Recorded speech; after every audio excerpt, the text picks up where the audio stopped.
Selamat sore teman-teman Utrecht. Hari ini kita ada acara spesial ya, dan mengundang tamu spesial dari Dharma Henwa atau kode emitennya Dewa. Jadi di sini saya bersama rekan saya Pak Ricardo Silain selaku Director of Investor Relation dari Dharma Henwa.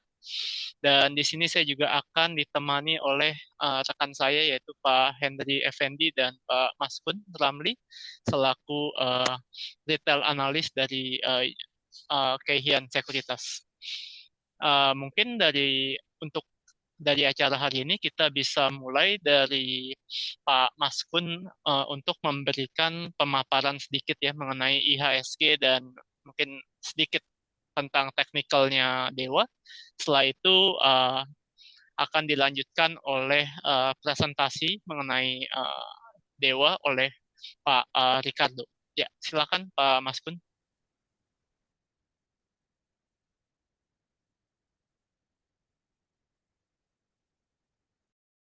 Ya, eh, terima kasih pada rekan saya, Pak Benjamin, dan juga terima kasih pada Pak Ricardo yang sudah bersedia hadir di acara seminar kita sore ini.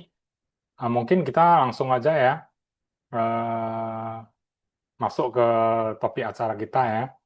Nah, kalau kita lihat memang hari ini IHSG sedikit mengalami pullback ya. Tapi teman-teman juga tidak usah terlalu khawatir ya. Memang tensi geopolitik akhir-akhir ini sangat cepat ya berubah ya. Namun uh, seperti yang sudah saya pernah menyampaikan juga ya di seminar kita uh, beberapa seminar kita yang terakhir ya.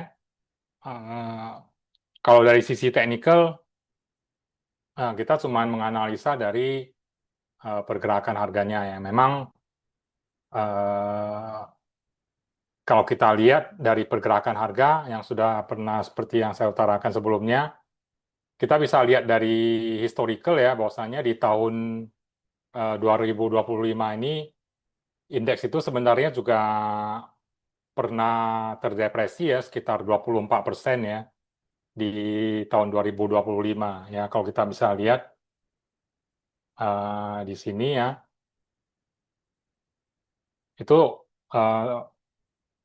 indeks pernah terdepresi ya. Ini disebabkan juga oleh Trump ya kalau kita mau bicara ya. Itu kalau kita masih ingat itu pada saat trade war ya ataupun tarif war ya, dan itu reboundnya itu juga di bulan April ya. Jadi ini sekitar 6 sampai 7 bulan ya itu penurunannya ya kalau kita lihat secara monthly seperti itu ya.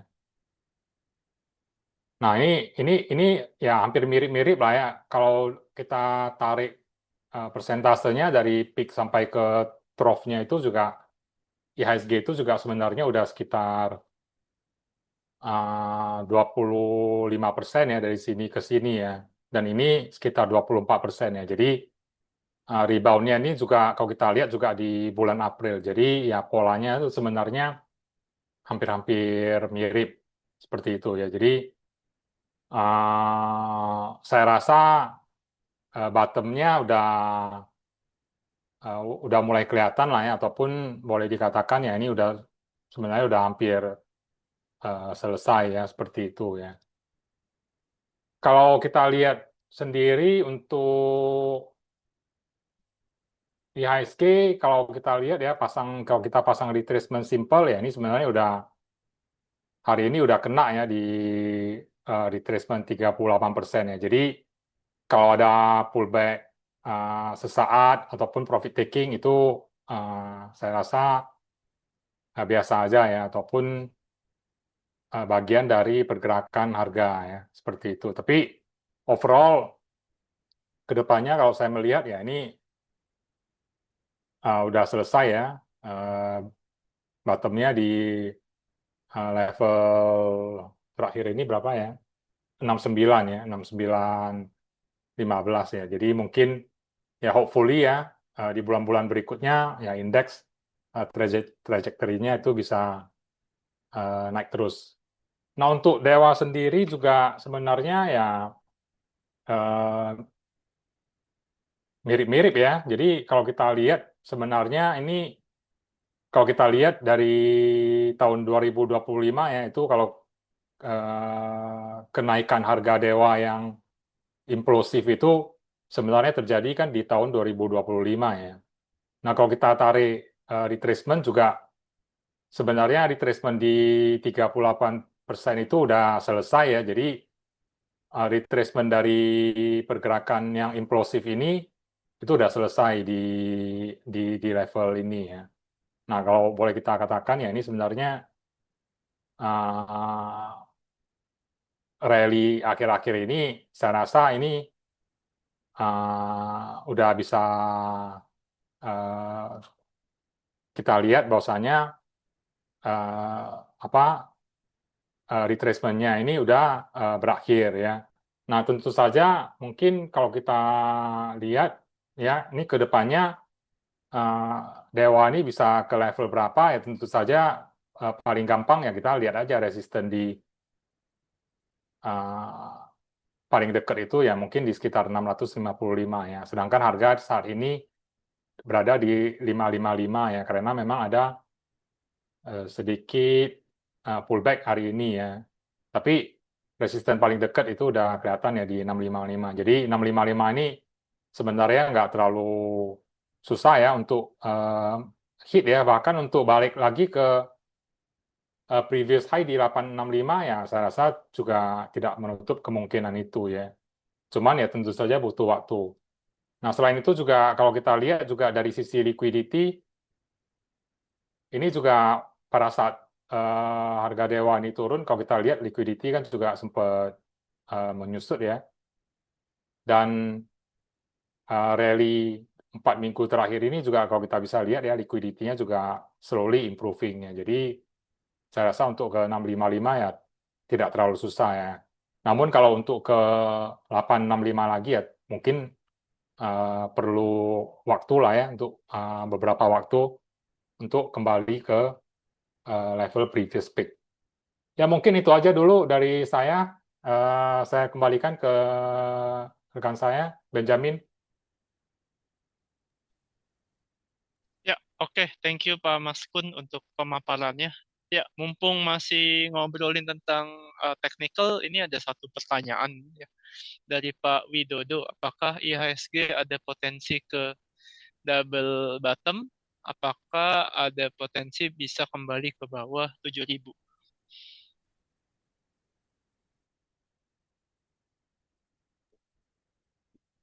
Ya, seperti yang tadi udah saya share ya di screen ya, bahwasanya memang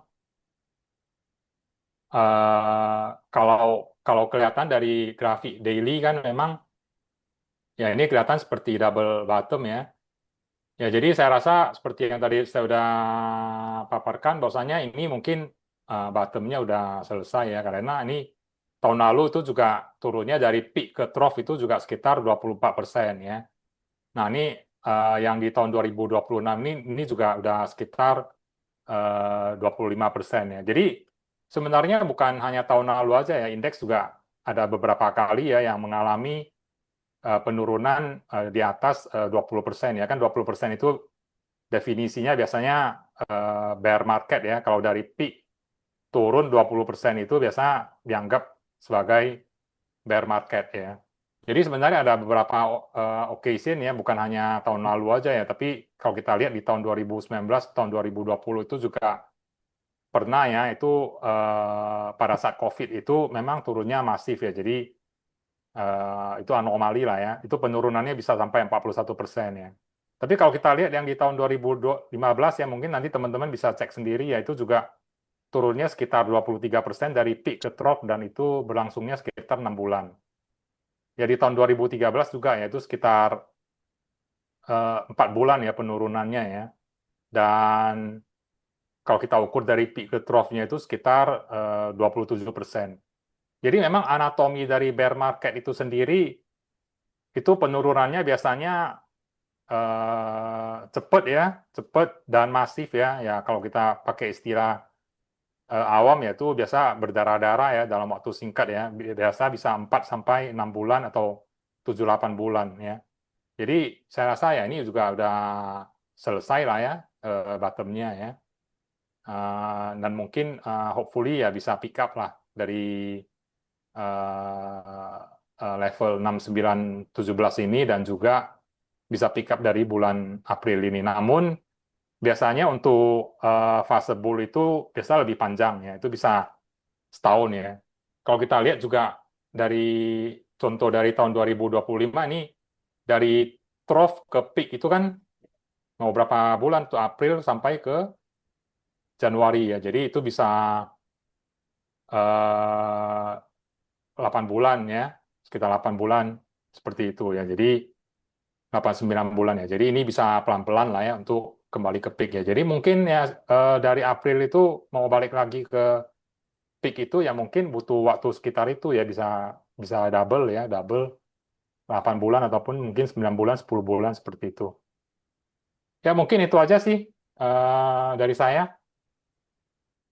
Ya, thank you Pak Maskun atas pemaparannya. Jadi memang kelihatannya bottomnya udah terlewati ya untuk IHSG dan unlikely itu mungkin akan kembali lagi ya ke level di bawah 7.000 ya, kecuali mungkin ada katalis yang benar-benar jelek ya. Iya, Oke, semoga semoga. iya, iya. Nice. Oke, kita langsung aja nih ke acara utama dengan pembicara spesial kita, Bapak Ricardo Silain. Dan memang dari judul seminar kita kan namanya Kinerja Membara di 2026. Apakah seberapa besar membaranya nanti akan dijelaskan ya oleh Pak Ricardo. Oke, silakan Pak Ricardo. Boleh. Ya, makasih Benjamin, makasih Henry dan teman-teman UOB lainnya. Senang ada ketemu teman-teman Utrade di UOB. Selamat sore, saya akan kasih paparan tentang kinerja kita di 2025 dan apa sih akan kita lakukan di 2026. Habis itu kita bisa lanjut dengan Q&A ya.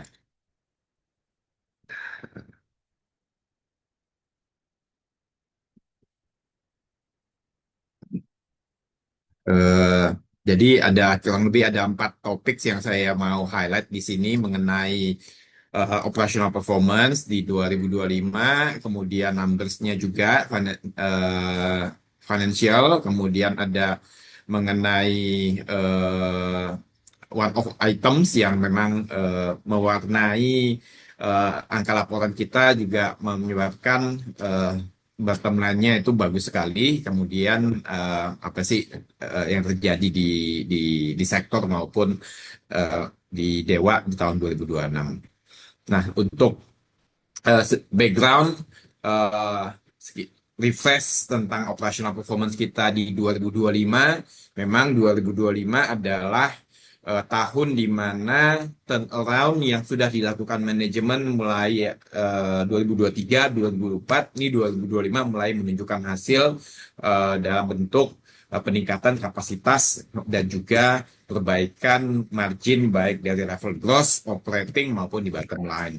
Nah, untuk di operasional sendiri memang untuk angka total misalnya volume itu cenderung flattish ya, terutama di produksi coal mining. Kalau kita lihat item per item, waste removal year on year itu tumbuh kurang lebih 4 juta BCM, naik 3%, kemudian coal mining relatively flat di level 17 juta, karena ini juga berkaitan dengan RKAB-nya klien, gitu. Kemudian material yang dipindahkan itu kurang lebih juga apa namanya cenderung eh, kenaikannya lebih flattish lah, naik dikit. Nah, kalau kita lihat per klien di KPC malah ada sedikit penurunan di waste removal-nya. Batu ini disebabkan oleh produksi batu baranya yang memang year on year si KPC itu cenderung turun.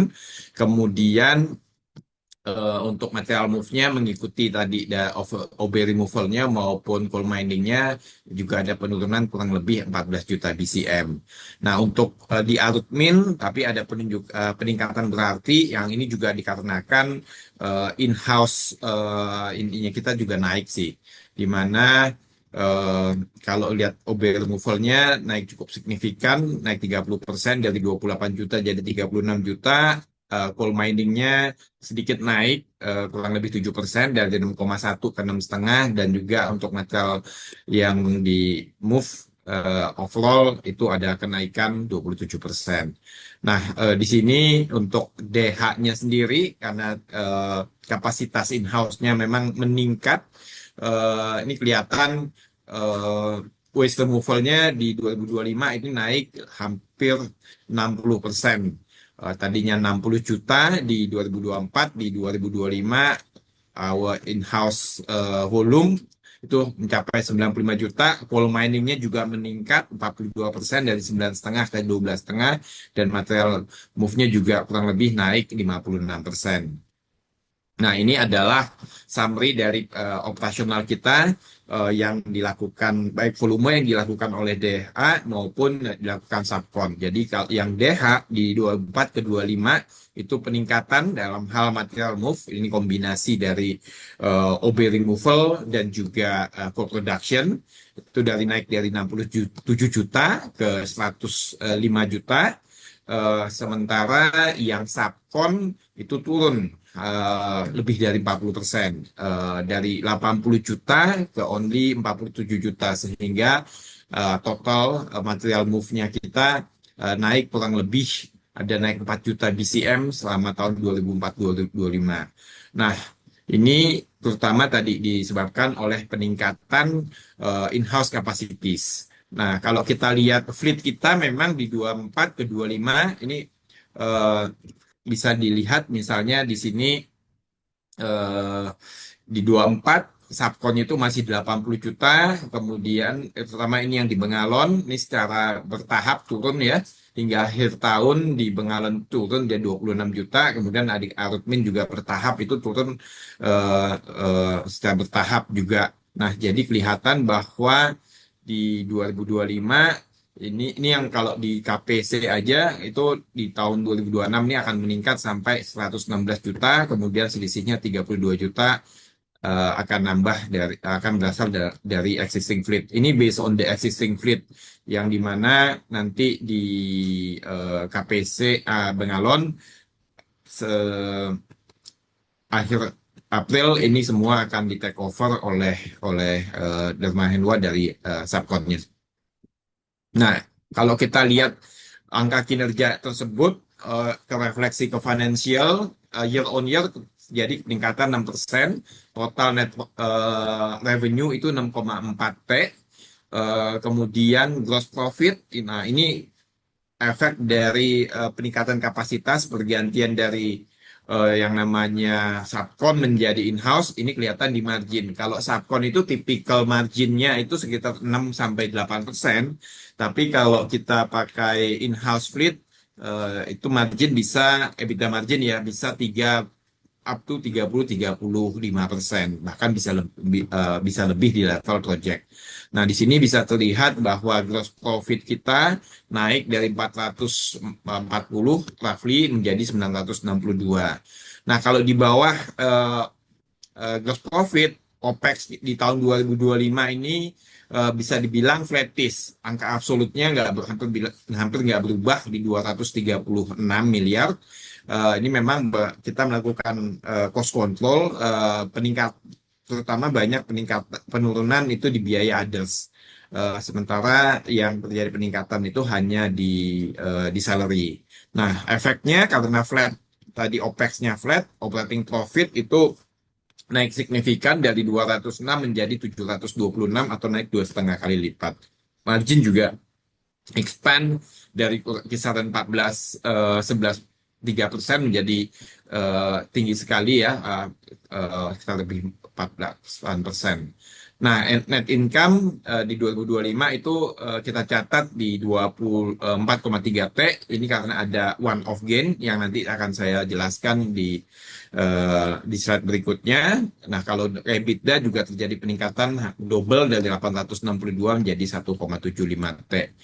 Margin juga expand dari level 14% jadi 27%. Nah, berkaitan dengan one off ada beberapa adjustment yang memang kita lakukan dan itu sudah kita komunikasikan kepada investor plan-plan kita apa aja, termasuk ada impairment dan write off untuk beberapa non produktif aset. Jadi kita selama 2 tahun ini kita lihat aset-aset kita tuh mana aja yang masih produktif, mana yang masih kita replace dan ya kita scrap supaya hasilnya lebih lebih bagus, returnnya ada ada marginnya lebih bagus saja.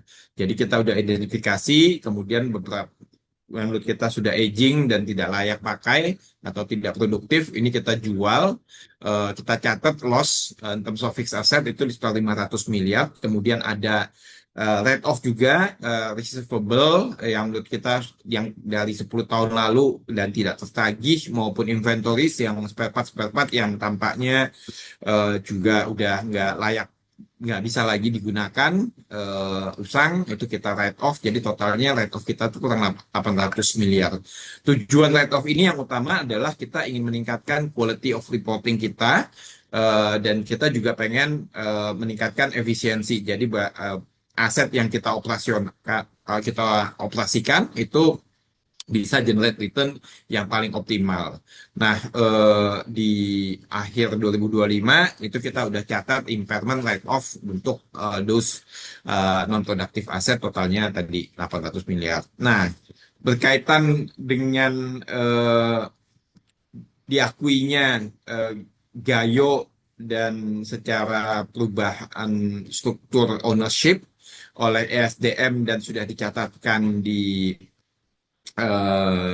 Kemenkumham, kami juga mengadakan valuasi terhadap asetnya Gayo. Tadinya Gayo itu dicatat sebagai development cost kurang lebih 844 miliar karena kita sudah melakukan eksplorasi, drilling dan ada cadangan yang cukup signifikan. Ini yang digunakan sebagai basis melakukan valuasi menunjuk KJPP. Nah, kita mendapatkan valuasi untuk Explorer Stage 1 ini 7 triliun, di mana itu berdasarkan reserve yang ada di emas maupun di tembaga di Gayo. Nah, selain itu, berdasarkan perhitungan, grossnya 7T, dikurangi dengan liabilities-nya di level Gayo maupun asetnya ditambahin, kemudian di-adjust sesuai dengan biaya akuisisi, purchase consideration yang tadi development cost dianggap purchase consideration, maupun ada deferred tax yang implied berdasarkan valuasi ini. Kita mendapatkan negatif goodwill kurang lebih 4,5 T. Nah, efeknya apa sih dengan adanya negatif goodwill ini? Kita mencatatkan non cash item gain ya tadi yang 4,5 T, netnya di offset dengan tadi impairment kurang lebih kita dapat di bottom line itu 4,3. Selain itu, dengan adanya net earnings kurang lebih 4,3 T, kita juga mengadjust equity kita dengan demikian menjadi jauh lebih kuat lagi, itu kurang lebih menjadi 8,6 T. Return earnings-nya juga menjadi sangat solid gitu, menjadi 4,4 T, tadinya cuma 112 miliar. Nah, ini juga ada provide rooms for further leverage if needed gitu ya, karena gearing kita jadinya rendah sekali. Gross-nya cuma 0,4, netnya cuma 0,2 kali. Nah, ini kelihatan snapshot untuk balance sheet kita 2024 dibanding 2025 dan beberapa item di balance sheet. Nah, misalnya tadi aset kita naik ya, hampir double, bisa dibilang double dari 8,5 menjadi 16,7 T. Kemudian liabilities kita juga ada karena ada drawdown hutang di sepanjang tahun 2025 naik ke 8,1. Kemudian equity kita ini yang naik signifikan sekali dari 3 T menjadi 8,6. Ini kombinasi tadi ada penambahan karena earnings di 2005 yang tinggi sekali dan juga ada debt equity conversion yang dilakukan di awal tahun. Nah, di akhir Desember ini posisi cash kurang lebih 1,6 T, kemudian tadi fixed asset kurang lebih 13 T, trade payables kita malah turun jadi 900 miliar dan equity kita 8,6. Nah, untuk 2026 gimana sih outlook-nya dari sisi sektoral? Karena pemerintah sendiri sudah menyatakan akan melakukan pemotongan volume produksi batu bara. RKAB-nya di-cut dari tadinya 790 juta metric tons di 2025, di tahun 2026 RKAB-nya itu cuma 600 juta.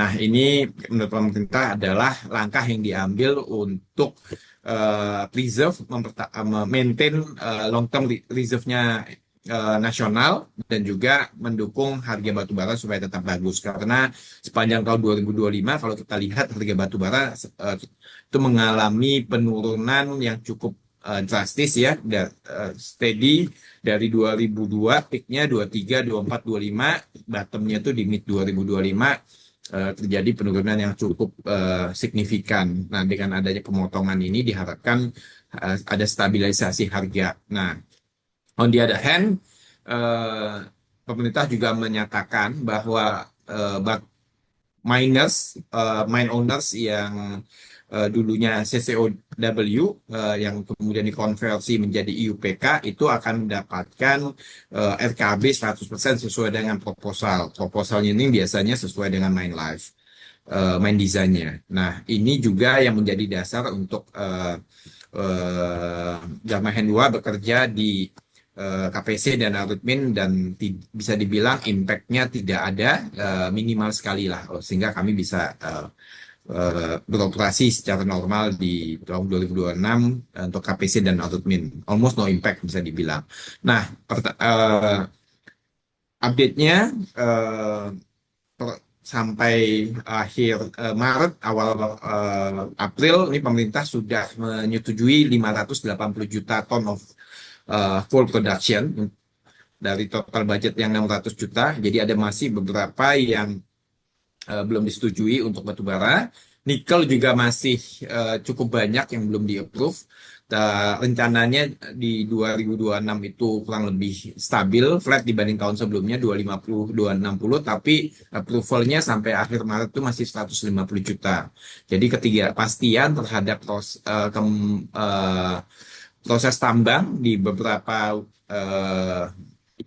mineral itu masih tinggi sekali. Nah, namun sisi baiknya pemerintah juga menyatakan bahwa dengan adanya perbaikan harga yang terlihat di belakangan ini di April, terutama setelah adanya perang Amerika dengan Iran dan menyebabkan kelangkaan energi gitu, harga energi naik banyak termasuk batu bara. Ini pemerintah mau mereview nih, mungkin aja ada relaksasi yang sifatnya masih terukur untuk mensupport supply, terutama domestic supply itu akan jadi perhatian utama karena dengan harga batu bara yang menaik, kemudian permintaan DMO untuk IPP di Indonesia juga year on year mengalami peningkatan. Jadi pemerintah ada insentif untuk memberikan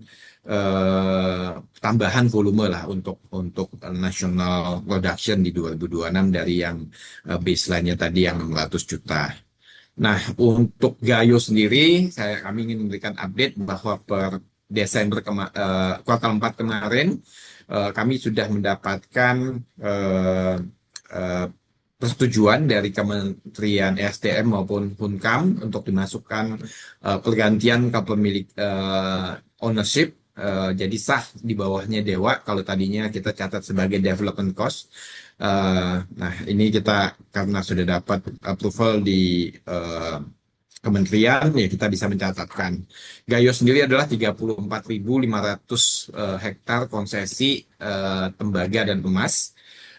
Dan nextnya kami akan melakukan kelanjutan dari eksplorasi yang dilakukan selama 3 fase. Jadi fase pertama itu sudah dilakukan di 2004, selesai di mid 2025, kemudian ada proses lab dan reporting yang kemudian kami gunakan sebagai basis untuk evaluasi oleh KJBP. Nah, untuk eksplorasi sendiri ini akan dibangun 3 fase. Yang sudah selesai itu fase 1 dilakukan di Tengkereng atas, jadi ada beberapa area itu 9 kurang lebih yang menurut kita sangat potensi untuk dilakukan eksplorasi. Ada indikasi mempunyai cadangan yang sangat signifikan, yang sudah dikonfirmasi punya cadangan signifikan itu yang Tengkereng atas. Lokasinya memang sedikit ada berbatasan dengan hutan lindung. Nah, untuk tahap kedua juga masih dilakukan di area tersebut, dan tahap ketiga kami akan menggeser eksplorasi yang sisanya 20.000 meter lagi itu di Tengkereng Tenggara, Southeast Tengkereng.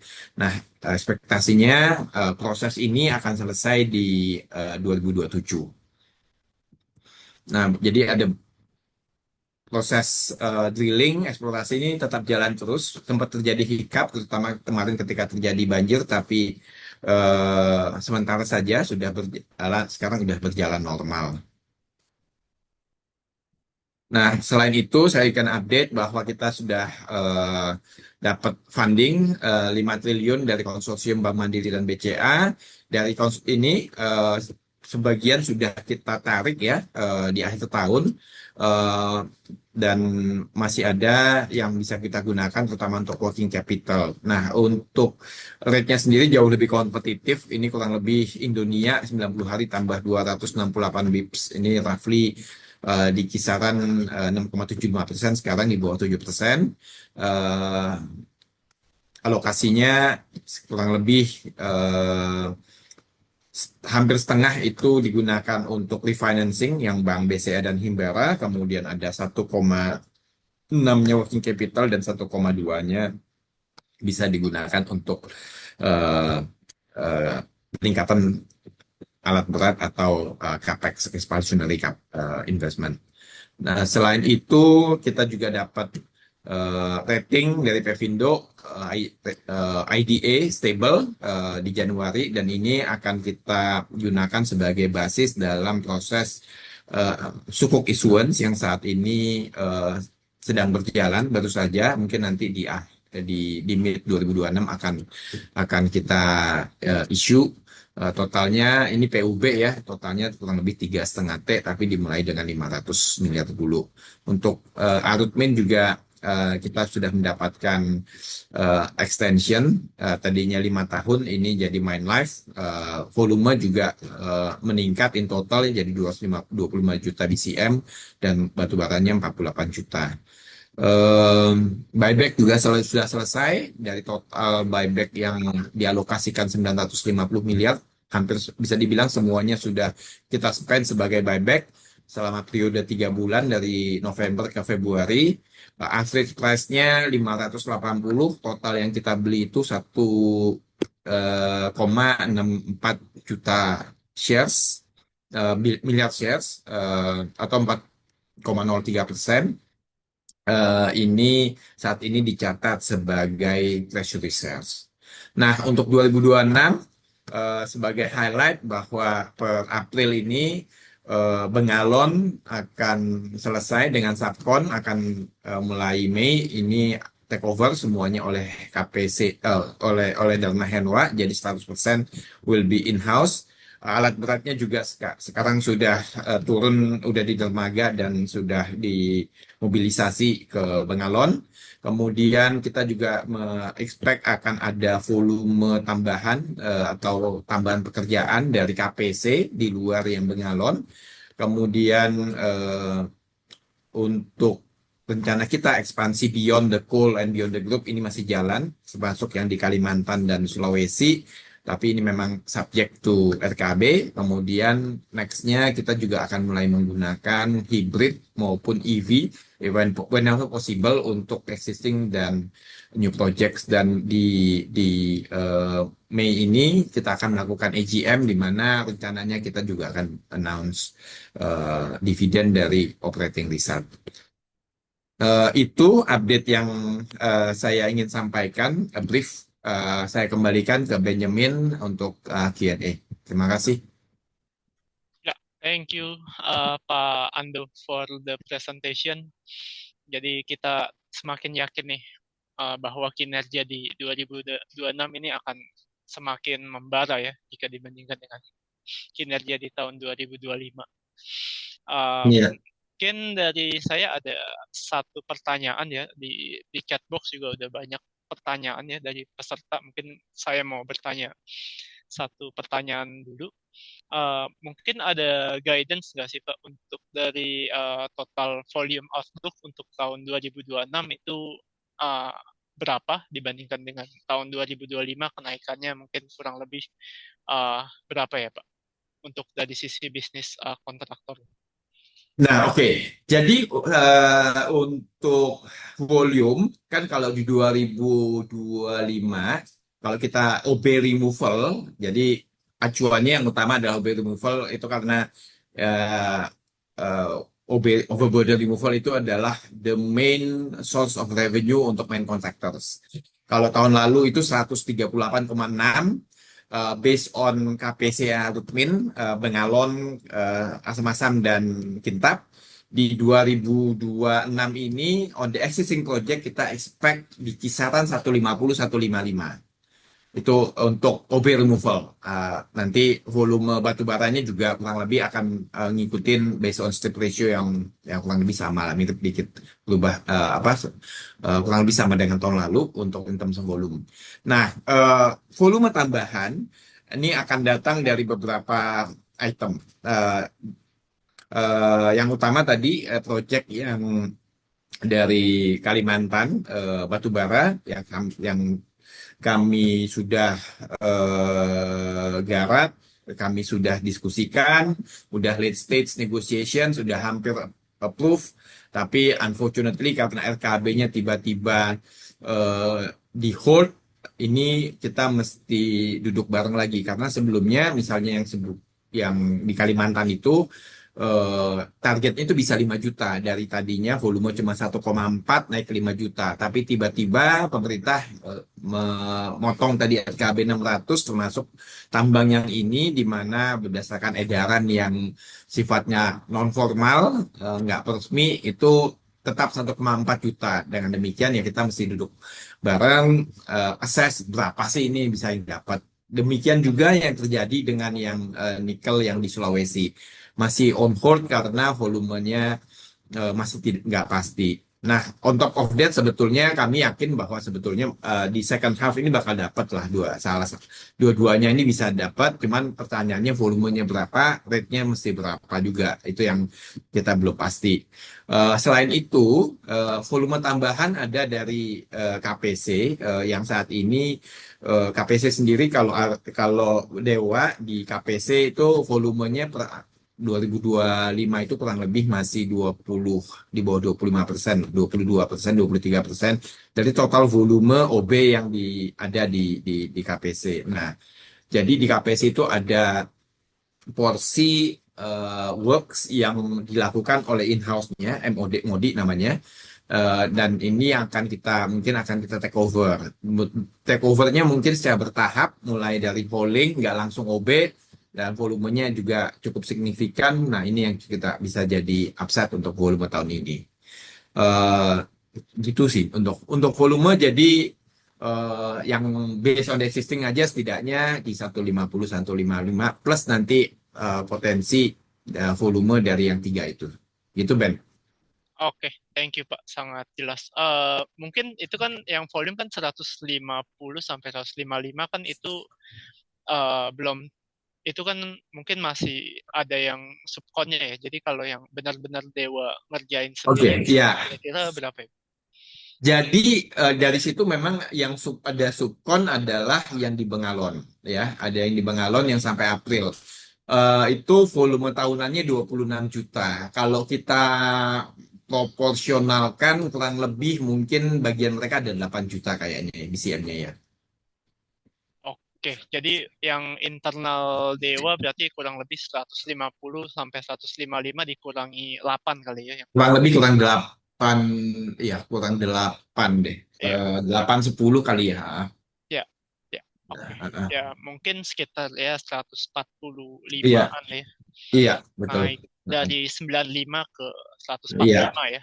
iya, mungkin ya start 10 lah mungkin ya, 4 bulanan itu. Mm-mm. 10 lebih lah. Mm-mm. Ya, minimal segitulah ya untuk Iya, posisi nasional. Oke, oke. Thank you, Pak. Ya, mungkin sekalian juga mungkin mau nanyain untuk Q1 itu kira-kira gimana, Pak? Outlook-nya, Pak. Nah, Dari untuk Q1 raja, nih, dari volume gitu, apakah oke, sesuai? ini kita masih ngumpulin datanya nih. Kalau dari operasional weather si Januari Februari setidaknya uh, Arutmin itu cukup bagus. Cuman yang di Bengalon, di KPC Bengalon itu lebih tinggi dari ekspektasi kita. Jadi itu mungkin akan mempengaruhi ada efek of volume juga. Tapi kalau kita lihat angka indikasinya margin terjadi ada ekspansi lah year on year. EBITDA margin kita mestinya masih masih bagus. Angka totalnya masih masih masih bagus sih menurut kita. Cuman kalau tanya berapa persisnya nanti kita nunggu sama-sama aja untuk lakukan keuangan. Oke, oke. Thank you, Pak. Oke, mungkin kita langsung ke pertanyaan ya dari peserta di sini. Mungkin biar lebih gampang kita mungkin bahas awal-awal kita bahas kontraktor segmen dulu, lalu Iya, karena ada pertanyaan mengenai banyak pertanyaan tentang Gayo Mineral, nanti kita gabung jadi satu segmen lagi. iya, Oke, mungkin mengenai uh, kontraktor bisnis, ada pertanyaan dari Pak Arsita Budi ya.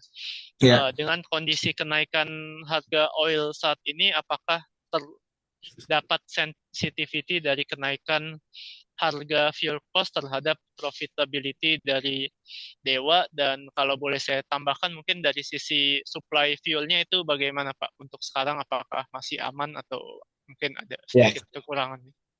Jadi, jadi kalau Dharma Henwa, kontrak kita dengan pemilik tambang KPC Arutmin itu berdasarkan formula, di mana formulanya BBM itu pass-through. Jadi mereka yang menyediakan supply BBM dan kita pakai gitu berdasarkan rasio yang memang kita sepakati gitu ya.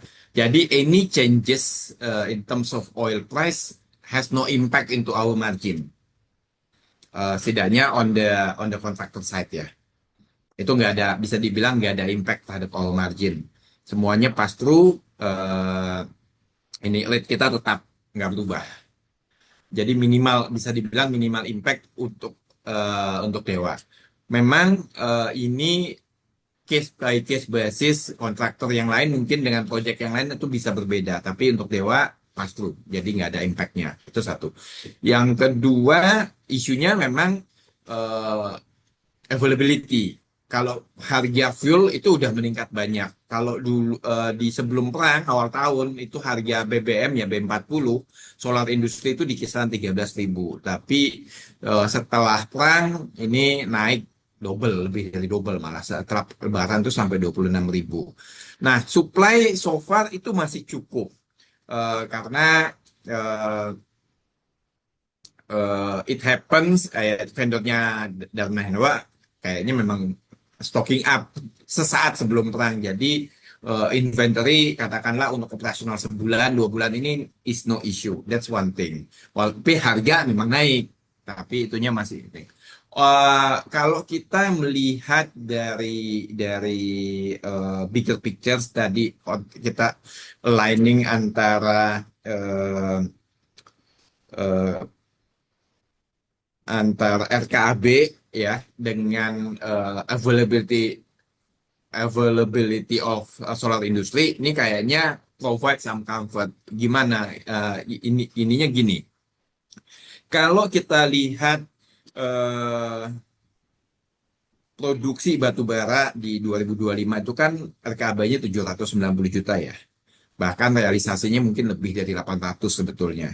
700, kemudian di 2006 dipotong jadi 600, ya kan? Berarti artinya apa sih? Artinya di satu sisi vendor solar industri Pertamina, AKR atau yang lainnya atau seperti vendornya Dewa yang berasal dari bumi itu punya budget, punya bayangan, dia akan import untuk supplying ya 790. Sekarang demandnya cuma 600. Nah, karena demandnya 600, rebutan supply itu lebih sedikit gitu loh. Jadi in that sense pretty much secure karena yang ngambil nggak banyak. Cuma memang harganya aja yang akan jadi meningkat karena ya harga juga lebih meningkat, banyak tinggi di di importnya jauh lebih tinggi. Sebagai bandingan sekarang itu di MOPS import itu di kisaran 200 plus ada premium ya $50 plus per barel gitu plus nanti hitung harga FAME. Kalau sebelumnya tuh MOPS-nya tuh masih kisaran mungkin 80-90, jadi more than double.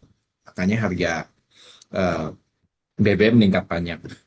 The good news is that the coal price itu meningkat secara signifikan kalau kita lihat dari bottomnya di mid 2025. Waktu itu ICI 4 misalnya low 40s. Di akhir Maret, April ini udah eh, hampir $60. Meningkatnya itu 50% plus. Jadi memang harga BBM solar industri naik, tapi to some extent karena harga batu baranya naik, ya itu bisa diabsorb lah. Setidaknya begitu. Oke, thank you Pak untuk jawabannya. Jadi so far memang dari sisi supply solar itu masih aman ya, dan dari sisi Untuk ya margin juga masih quite masih stable. aman. Sebulan 2 bulan masih aman, tapi ya there will be some kalau berkepanjangan ada apa slot hormusnya masih di blok ya itu mungkin pasti ada impact lah nanti untuk supply. Oke, oke, baik, baik. Oke, lalu ada pertanyaan dari Vito ya. Bagaimana progres transisi subkon ke in-house split di Bengalon site? Ini sepertinya udah dijawab juga ya. Apakah Ya, masih akan ada penambahan fleet di Bengalon site ya ke depannya? ya, untuk Bengalon, ya memang prosesnya sedang transisi di April ini. Kan sisa annualnya 26, punya kita sejauh ini kita udah nambahin fleet sejauh ini 116 dan kemarin itu kita lagi nambahin Caterpillar juga sih sudah mendarat dan lagi mobilisasi ke site sih. Caterpillar untuk take over yang subcon jadi by akhir bulan awal Mei ini semua udah fully fully fully Dharma Henwa bisa jalan. Oke, oke. Noted, Pak. Oh ya, dari sisi alat berat kan ada Caterpillar, ada XCMG. Mungkin bisa dikasih mungkin gambarannya breakdown-nya berapa persen itu dari XCMG. Itu nanti I will come back for you with breakdown itu ya karena itu juga Oke, agak sensitif sih itu. iya, iya. Oh, agak sensitif. Oke, ya, oke. Nah, ya. Ya, siap, siap. Oke, mungkin kita langsung jam aja nih ke gaya mineral nih, soalnya banyak banget nih yang nanya tentang gaya mineral ya. Oke, mungkin dari Pak Mas Kun ada dan Pak Widodo ini pertanyaannya mirip sih ya. Bisa di-spill tentang rencana IPO Gayo Mineral Resources, dan yang kedua dari Pak Widodo, apakah tahun ini Dewa ada corporate action seperti IPO anak usaha atau right issue? Oke, satu-satu dulu ya. Jadi IPO Gayo dan juga corporate action. Oke, corporate action yang nextnya adalah ya pembagian dividen lah ya di di di RUPS itu yang akan kita lakukan. Terus kemudian right issue, right issue yang sifatnya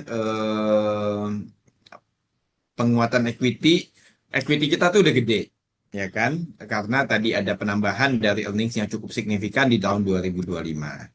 Jadi kalau leverage yang net issue yang sifatnya untuk loosening leverage is very unlikely. Nah, kalau ada opportunity untuk inorganic growth akuisisi, tentu saja ya butuh capital, butuh cash misalnya. Nah, itu yang kita ya mungkin butuh that issue, tapi on the uh, uh, situasi saat ini, keadaan saat ini, there is nothing on the table. We are open but nothing on the table in terms of inorganic growth yang sudah bentuknya firm. Kalau explore yang kita explore kita ini ada aja sih, tapi yang udah firm ini uh, belum. Potensi itu terus terang ada, bahwa ada yang akan kita lakukan inorganic growth untuk tahun 2026. That's two. Kemudian untuk Gayo memang IPO adalah salah satu opsi funding yang bisa dilakukan oleh Dharma Henwa untuk develop di aset, karena apa reserve-nya besar, IUP-nya juga besar, dan ya butuh funding sangat besar sih capex-nya. Jadi IPO adalah salah satu cara untuk memonetisasi maupun untuk provide funding uh, development Gayo gitu. Oke, thank you Pak untuk jawabannya. Mungkin kalau IPO Gayo Mineral Resources mungkin ada timeline-nya nggak? Kira-kira kapan itu? Oke, timeline-nya juga berkaitan dengan eksplorasi yang kita lakukan. Jadi yang ingin kita lakukan tadi kan saya sudah sempat highlight bahwa kami melakukan eksplorasi 3 fase. Nah, kami ingin menyelesaikan 3 fase ini dulu, kemudian karena pengen tahu jumlah reserve-nya yang optimal itu berapa, sehingga kalau udah tahu reserve-nya optimal, kita bisa bikin proyeksi yang lebih akurat lagi dalam hal kapasitas produksi maupun bisa produksi tahunan yang optimal gitu loh. Jadi bisa sudah dirancang di awal gitu loh, nggak tiba-tiba kita nemu reserve ini baru terus tambahan lagi proyek ininya apa nama kapasitas yang desainnya juga jadi nggak optimal. Kalau kita udah awal udah tahu size-nya lebih gampang lah. Nah, kalau kita bisa eksplorasinya sendiri kan selesai tahun 2027. Jadi realistically speaking, eh, setelah ada angka reserve itu yang digunakan sebagai basis untuk IPO, ya 2028 IPO-nya. Oke, mantap Pak. Kalau untuk estimasi timeline untuk produksinya kira-kira kapan Pak? Biasanya butuh dari pengembangan itu bikin processing plan sama land apa namanya land prep processing plan ya butuh 18 sampai 24 bulan ya. Setidaknya 18 sampai 24 bulan sampai jadi commercial operation. Oke, jadi mungkin di tahun 2030 kali ya. Ya, 29 30 lah kemungkinan. Ya.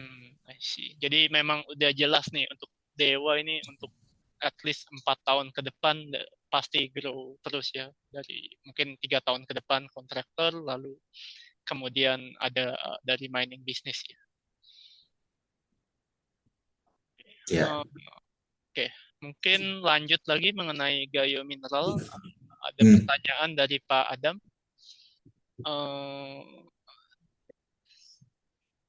Oke, pada slide 20 exploration work di Gayo yang diperkirakan selesai pada pertengahan tahun 2026, apakah langsung dalam bentuk laporan GORC yang merupakan standar internasional ya untuk mengakses reserve ya?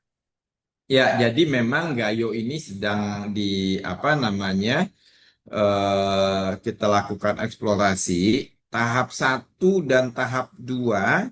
Tahap 1 sudah selesai, tahap 2 fieldwork-nya sih bisa dibilang ongoing ya.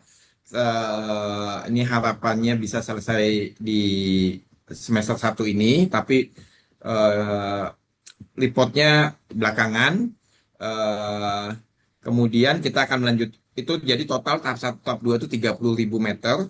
Kemudian kita lanjutkan dengan tahap 3 yang di Tengkereng Southeast. Itu baru di 2027 selesainya gitu. Apakah langsung ke jog?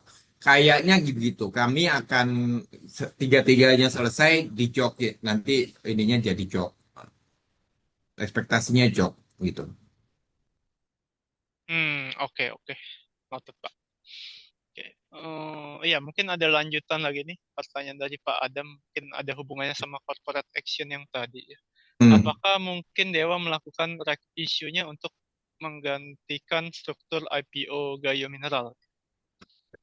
Nah, untuk IPO Gayo ini kan Gayo adalah salah satu aset yang berdasarkan perjanjian. Ini memang yang diongkosi oleh bumi dan bisa jadi ada perjanjian kemungkinan bisa akan di ini ya akan di joint control JV hampir 50-50 lah nanti. Nah, bagaimana strukturnya ya it's too early to tell lah. Apakah nanti ada right issue, apa gayunya yang IPO atau kayak gimana it's too early to tell. Oke, oke. Noted, Pak. Oke, lalu ada pertanyaan dari Vito ya. Mengenai Upper Tengkereng, Gayo kan dekat dengan hutan lindung ya. Apakah ada hambatan Pak seperti status PPKH-nya? Ya. Iya, kalau Gayo Tenggareng Atas itu memang berbatasan dengan hutan lindung. Tap- Makanya memang akan lebih challenges untuk mendapatkan izin eksploitasi, izin produksi, setidaknya in the short term. Nah, makanya dari kami inisiatifnya adalah kita melakukan eksplorasi di Southeast Tengkareng tadi, Tengkareng Tenggara itu yang tanahnya di APL. Jadi nggak ada isu in terms of hutan lindung dan lebih gampang dalam hal pengembangan ke depannya. Setidaknya dari sisi izin jauh lebih fleksibel dibandingkan dengan Tengkareng Atas yang memang eh, berbatasan dengan hutan lindung. Secara prinsip sih bisa sebetulnya hutan lindung, tapi sekarang lagi sensitif dan banyak, ya pasti lebih challenges lah, lebih challenging daripada kalau yang APL. Hmm, Oke, noted Pak. Kalau dari sisi tailing itu gimana Pak nanti rencananya ya?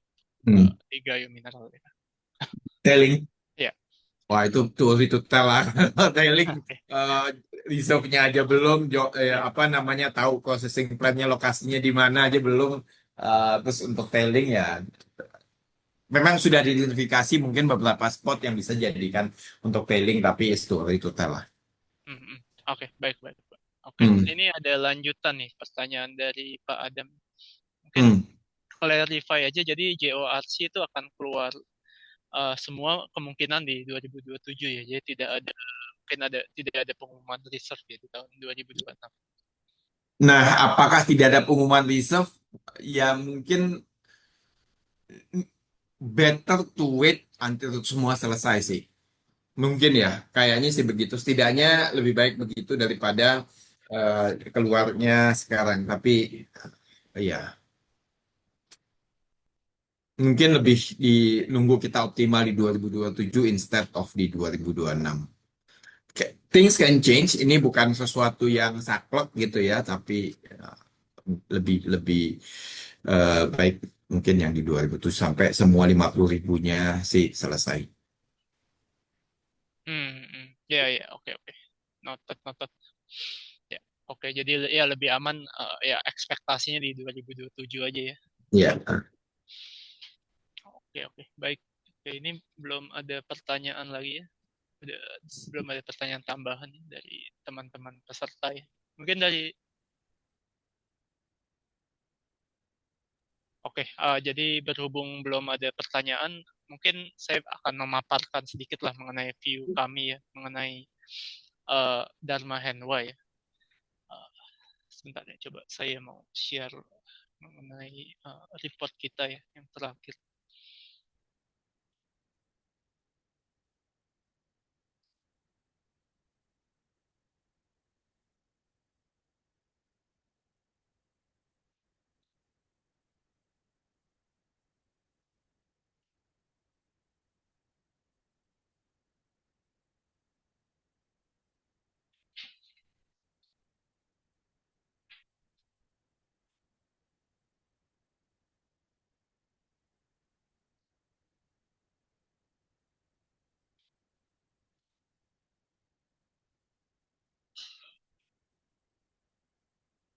Oke, ya kelihatannya karena ada kendala dalam share screen, mungkin saya langsung jabarkan aja.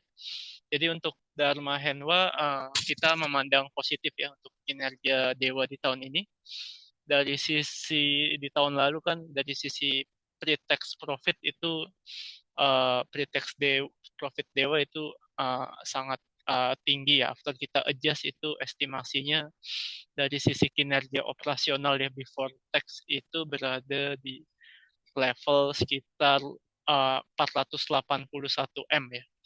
Dan kita ekspektasikan untuk tahun ini itu bisa naik untuk dari sisi pre-tax profit itu sekitar 1,1 triliun ya. Jadi kenaikannya kurang lebih double.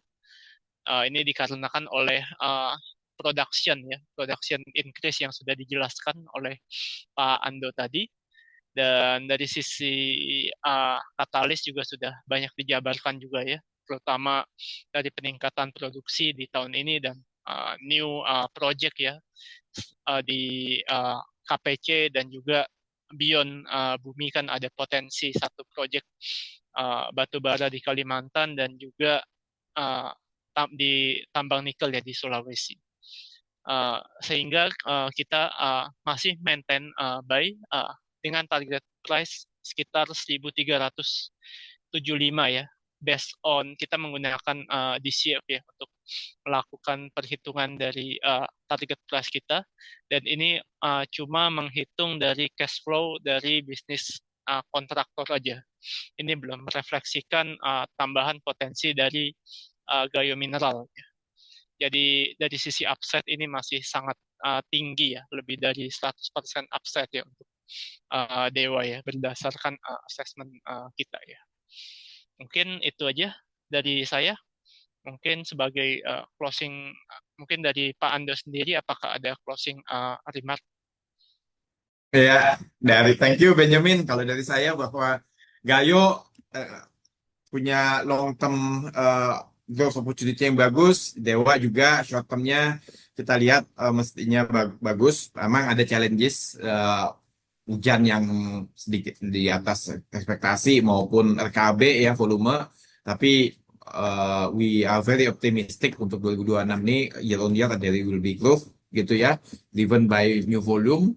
Kemudian ya Gayo juga potensinya akan kita bisa kembangkan monetisasi dalam waktu 2-3 tahun ke depan. Terima kasih atas supportnya teman-teman di U-Trade. Semoga cuan terus.